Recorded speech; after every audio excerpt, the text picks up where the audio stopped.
National Catholic Register.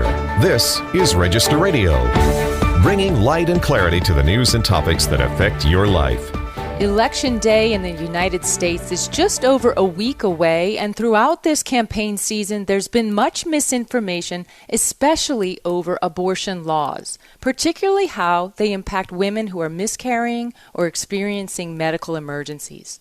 Register writer Patti Armstrong has highlighted this problem in a story called Miscarriage Misinformation. She joins us today. Then we turn to Pope Francis's new encyclical Dilexit Nos, that calls for a renewal of our hearts through deeper devotion to the Sacred Heart of Jesus. Register staff writer Joseph Pronechen brings us insights into Sacred Heart devotion. I'm Jeanette DeMello, host of Register Radio, together with Matthew Bunson, my co-host and EWTN News' vice president and editorial director. Before we turn to the subject matter of today's show, I'd like to invite Shannon Mullen, the Register's editor-in-chief, to showcase an important publication that's coming soon. Shannon, it's good to have you on Register Radio. Hi. Hi, Jeanette. Hi, Matthew. So the November 3rd print edition of the Register features another beautiful procession of the Eucharist on the streets of New York. We've had several of those scenes in the Register for the last year during the Eucharistic revival. And you've been working on a book that will memorialize these images. What can we expect from this book? Yes, the book is called A Eucharistic Movement, Stories and Pictures from the National Eucharistic Revival. So as your listeners know, this past year was a momentous event in the life of the Catholic Church here in the United States, which was first couple-month-long Eucharistic pilgrimages that crisscrossed the United States and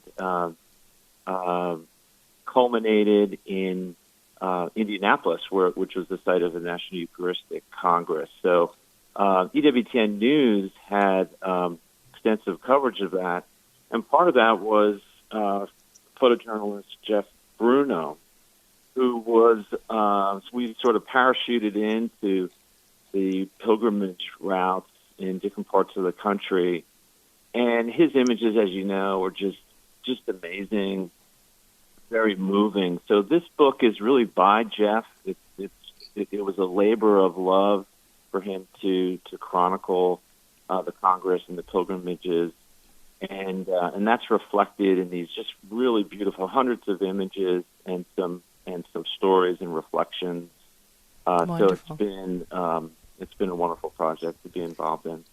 Yes, and Jeff is such a fantastic photographer, just really poignant images and draws you in. So I hope that this book is something that many people get to kind of keep a memory of this for many, many years to come. For those who didn't experience it in the course of these years can at least see it. So it's a coffee table book. It's called A Eucharistic Movement, a Eucharistic Movement, and it is available at pre-order right now through EWTN News' religious catalog at EWTNRC.com. So thanks so much, Shannon. Thanks, Jeanette. So the November 3rd issue of the Register also features several election-related stories, and one of those is entitled Miscarriage Misinformation, Ads Stoke False Fear About State Pro-Life Laws, and that was reported by Patti Armstrong, who's a longtime Register writer. Patti, thank you for joining us. It's been a while, so welcome back. Oh, thank you. I'm happy to be here. Thanks for asking. So this article details some of the misinformation that has come out of the Kamala Harris-Tim Walz campaign. Pro-life doctors are criticizing some of the messaging that they say falsely characterizes pro-life laws as putting women's life at risk. So what are the doctors saying, Patti? The doctors are saying absolutely this is not the case. And when we use the term misinformation, it's a nice way of saying outright lies, pointed lies, intentional lies meant to scare people to say that if you're having a miscarriage, they're putting out ads showing women dying because they had a miscarriage because, oh, Dad, you voted for Trump. This didn't have to be this way. You voted for hate. Well, what a manipulation to try to scare people. It is absolutely not true. In any state that has banned abortion and has pro-life laws, it does not in any way affect treating women who are having miscarriages. It's amazing that this kind of information has gotten out there as far as it has. And this one ad that you're talking about was precisely this: a woman saying, it was portrayed as being on her deathbed, complaining to her father for having voted for President Trump. And it's false, right? I mean, the ad itself is made up. That person doesn't actually exist, right? No. Everything about it is false, and there's no possible way they would have a scenario like that, even though they're using that to try to scare people and convince women. They're not pro-women, they're pro-abortion, pro the killing of unborn children, to the point where this takes precedence over everything else. So if they have to lie to scare you, to get you to vote to allow abortion, that is clearly what they're doing. Yeah, Patti, people like Liz Cheney, who at one point had a 100% rating with NARAL, are seemingly abandoning the pro-life cause at this point. Is now campaigning for Kamala Harris. It's complicating matters too, isn't it? Well, it is. It's confusing people, and it's confusing Catholics, because we know that a lot of Catholics are voting for Kamala Harris, despite her being so radically pro-abortion and calling abortion health care. Well, it's not healthy for the unborn baby, and it is not healthy for the woman at all. And the pro-life laws, any state that has bans on abortion, tell doctors they have to treat these women, that pro-life laws do not in any way interfere with treating women who are suffering any kind of miscarriage or an ectopic pregnancy. And so people who are not reading these laws, who are just listening to the ads, because it seems like, oh, there must be some truth to it, because it's hard to wrap your mind around, oh no, these are totally false. They're lies, they're intentional lies, and they're meant to scare you. Because how is this not against the law that they can get away with doing this? Right. Right. In fact, you wrote about one of the sad stories, a true story. This young woman did die after having taking an abortion pill and experiencing complications. This is a young woman, Amber Thurman, from Georgia, and you wrote about this and in the story as one of the stories that the campaign, the Harris campaign, is misconstruing.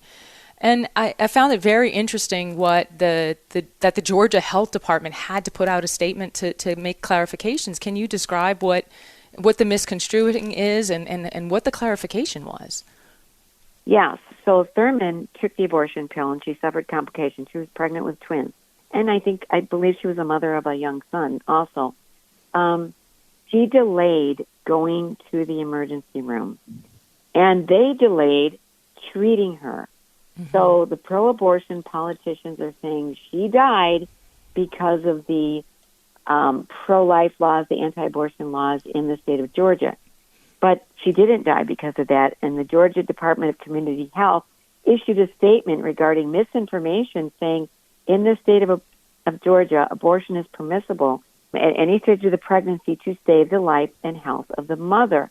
And it further said that failure to provide life-saving treatment may constitute medical malpractice. Mm-hmm. And physicians were reminded the Georgia law requires life-saving care of the mother without delay. Now, I think it's important to note that another woman in Nevada died of similar situations where there's very liberal abortion laws. She is never mentioned by anybody because it doesn't fit their agenda.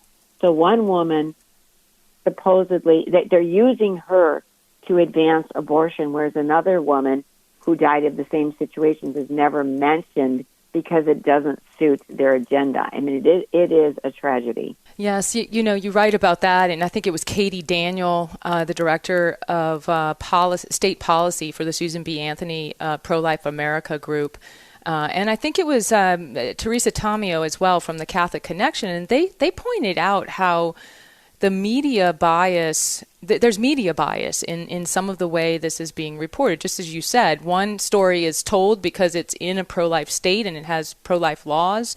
Another story isn't told because it's not in a pro-life state and it doesn't relate to the laws. So what were Daniels and Tomeo saying? How should we take note and just really fight against this misinformation? Right. Both Daniel and Teresa Tomeo said we need to counteract this misinformation. We need to push back because Catholics are being misled because they're just listening to whatever is out there that's not being, and they're not paying attention to what the mainstream media is not reporting, that you need to go to trusted sources like the National Catholic Register and EWTN and read the laws.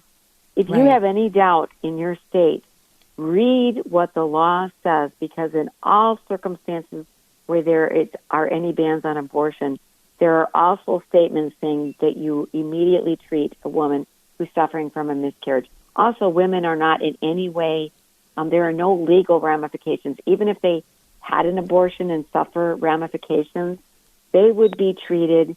At no point would they be arrested or in trouble with the law because they had an abortion. And they're not telling you that there's a 1 in 20 chance for complications from taking the abortion pill, from taking the abortion pill. So there is a high likelihood there will be complications and they will need medical care. Right. And sadly, I had a miscarriage in the state of Louisiana after Dobbs, and it's a pro-life state. It has restrictive abortion laws, and I had to seek medical care. I know firsthand that those experiencing miscarriage in this state, for example, can receive the care that they need. And I think Patti, it's so important to get this message out. So I appreciate what you're doing. I'm glad you're doing radio on the Register story that you did, and I hope it gets a lot more a lot more readership, because this information needs to get out. It's very confusing, and we need to pray for those voters who really are confused over this. So I'm going to repeat the name of the story. It's Miscarriage, Misinformation. Misleading ads try to scare voters away from abortion bans. It's in the print edition. It's November 3rd for the Register, but it's also online at ncregister.com. So Patti, thank you so much for joining us. Thank you. You've been listening to Register Radio on EWTN Radio. When we come back, we'll talk to Joseph Pronechen about the Pope's new encyclical on the Sacred Heart of Jesus, as well as some pastoral advice for getting through Election Day anxiety. Stay tuned for Register Radio on EWTN.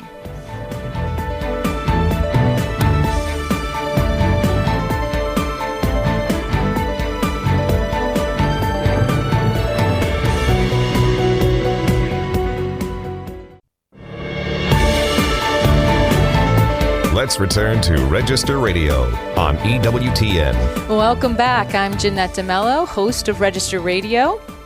And I'm Matthew Bunson, co-host of Register Radio. And Jeanette, this week here in Rome, a lot of the news obviously is focused on the Synod. Here we are in the final weekend of the Synod, but a great deal of attention was also placed on a new encyclical from Pope Francis, Dilexit Nos, or He Loved Us. And it's about 30,000 words and is quite a departure from his 3 other encyclicals.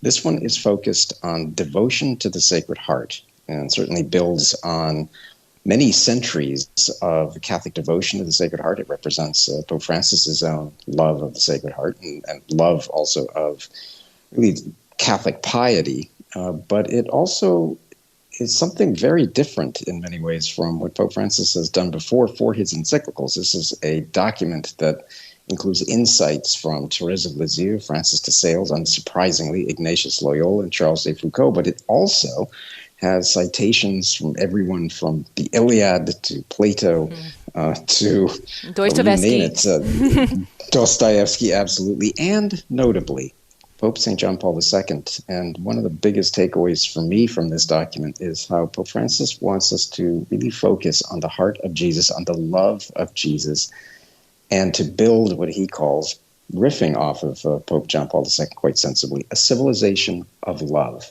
Mm-hmm. And so, Joe, I know you've written a lot about the devotion to the Sacred Heart for the National Catholic Register over the last years, and here we are. We celebrate the Solemnity of the Sacred Heart every June.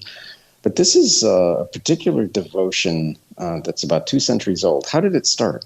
The devotion, Matthew, started way back, or that seeds were planted way back with St. Gertrude the Great in the 13th century, and her sister St. Mechtild because on the feast of St. John the Evangelist, Jesus appeared to St. Gertrude and allowed her to put her rest against his heart. And she asked St. John after, why this devotion hadn't been promoted further, because he was the one that put his rested against Jesus' heart at the Last Supper. And John replied that the revelation had been reserved for subsequent ages when the world had grown cold and what we need to rekindle that love. And certainly at this time we could see the rekindling that needs to be done. And then the next major step was St. Margaret Mary Alacoque in the 17th century, when Jesus appeared to her in the 1670s, and he also permitted on the Feast of St. John, again, and most people forget that about St. Margaret Mary, that Jesus permitted St. Margaret Mary to, as St. Gertrude did, rest her head upon his heart. And then he told her he wanted to make his heart known to all mankind, so that he could diffuse the treasures of his goodness, and he had chosen her for that work. And, of course, one of the biggest ways he wanted was frequent communion, especially the communion on 9 first Fridays of the month. And because Jesus said, his heart has loved men so much, but instead of gratitude, I receive from the greater part of mankind only ingratitude. So, he asked her for that feast of reparation. And that became, something major about that. And then the next major step, so to speak, was even though Blessed Pius IX wrote about the Sacred Heart, the next one was Leo XIII in 1899, when he determined to wanted to have the entire, wrote an encyclical on the consecration of the entire world to the Sacred Heart, including people who weren't even baptized, because consecration would draw them into devotion to the Sacred Heart and into Jesus. So determined that all the churches in the world at the same time in June should consecrate themselves and the world to the Sacred Heart of Jesus. And then, take it from there. We go out to Pius XII had a major encyclical on the Sacred Heart, and then John Paul II on the 125th anniversary of Leo's consecration, act of consecration. He had major things to say about the Sacred Heart. So, those are the major skipping points. Yeah, and that brings us to today with this new encyclical, and I think it's so beautiful that that St. John said to, I forget now which saint it was who received it from St. John, but who said, "Oh, I've saved this revelation for a moment where the world has grown cold," and Pope Francis says basically in his encyclical that this is a moment where we've become, in a sense, too cerebral or too focused on our own wills, focused on technology like AI, and in a way we've grown cold. We're a world that has lost heart. So it's a tremendous reminder for this present moment. You spoke of some of the devotions, Joe, mentioning one or two in this, but what are some of the practices that we can do to have a devotion to the Sacred Heart? Gee, I have a whole list of them I could go through, but I'll highlight a few there. Number one, Jesus had asked for frequent reception of communion, so receive communion frequently in the state of grace, obviously, and then it's so important, I think, to do those First Friday devotions. You go to confession, receive the Eucharist on the first Friday of each month for 9 consecutive months. And Jesus made some incredible promises over here to the people that would do that. They could be, you could look them up very easily through EWTN or through several places. I won't run through all of them right at this second. But one of those promises would be that he would bless every place in which an image of his heart was exposed and honored. And so families should enthrone and that was a custom at one time. It's probably fallen into out of practice, but put a picture of the Sacred Heart in your home for double the exposure, and put a picture of the Sacred Heart next to a picture of the Immaculate Heart, because Mary's heart is so closely connected with Jesus. Have your home, your apartment, or wherever you live, consecrated to the Sacred Heart.